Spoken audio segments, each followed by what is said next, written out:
Pinag-aaralan na ngayon ng Kongreso ang ruling ng Permanent Court of Arbitration kaugnay sa gawa ng teritoryo sa West Philippine Sea. At ayon sa mga kongresista, ito'y upang malaman kung ano ang susunod na hakbang ng Pilipinas na makabubuti para sa lahat. Si Jervis Manahan sa detalye. Pag-aaralan daw ng Kongreso ang ruling ng Permanent Court of Arbitration o PCA kaugnay ng West Philippine Sea para malaman ang mga susunod na hakbang na dapat tahakin ng Pilipinas. Sa isang statement ni Presumptive House Speaker at Davao del Norte Representative Pantaleon Alvarez, sinabi niya na susuriin ng Kongreso ang ruling para alamin kung paano mapapaigting ang exploration efforts at kung paano mapapanatili ang kaayusan at kapayapaan sa rehiyon. Dapat din daw igalang ng China ang ruling ng PCA para sa mapayapang settlement ng territorial disputes. Ayon naman kay international law expert at Kabayan Party List Representative Harry Roque, malaking tagumpay ito para sa bansa. Kahit na hindi idineklara ng korte na nasa loob ng exclusive economic zone ng Pilipinas ang Scarborough Shoal. 98% siguro ang panalo natin pero meron tayong nabigong 2%. Bakit? Kasi hindi sinabi ng tribunal na itong Scarborough ay kaparte ng EEZ ng Pilipinas. Bakit ganito?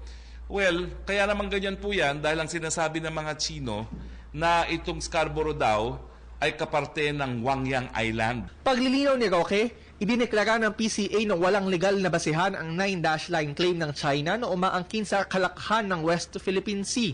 Pero hindi nito idineklara na sa Pilipinas na ang mga pinag-aagawang teritoryo gaya ng Spratlys at Scarborough Shoal.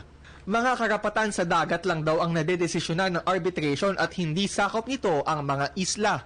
Dahil dito mahaba pa raw ang tatahakin ng Pilipinas dahil babalik tayo sa negotiating table para malaman kung sino ang tunay na may karapatan sa Spratlys at Scarborough. The total effect of this arbitration is it has made us a co-equal party to negotiate with China. Dati-rati kasi bago itong desisyon nito, bakit naman tayo papayag sa bilateral negotiation ay ganung merong baril sa ating ulo, no? Tingin ko itong desisyon nito, tinanggal yung baril na yan. Mas maganda daw kung idedeklarang maritime reserves ang mga naturang sea features para mas mapangalagaan pa. Para naman mapangalagaan yung tanging yaman ng area at ng kalikasan. Take note that the decision was also an environmental decision. The court, the tribunal was very clear that China violated environmental law when when its fishermen were caught in possession of protected species. No? Pinuri rin ni Roque ang tugon ni Foreign Affairs Secretary Perfecto Yasay na umani ng batiko sa social media dahil tila hindi raw ito matapang at masaya para sa makasaysayang desisyon. Samantala, sinabi naman ni Bayan Muna Representative Carlos Isagani Zarate na dapat ipagpatuloy ni Pangulong Duterte ang diplomatic moves para mapatibay pa ang posisyon ng Pilipinas laban sa China. Jervis Manahan, PTV News.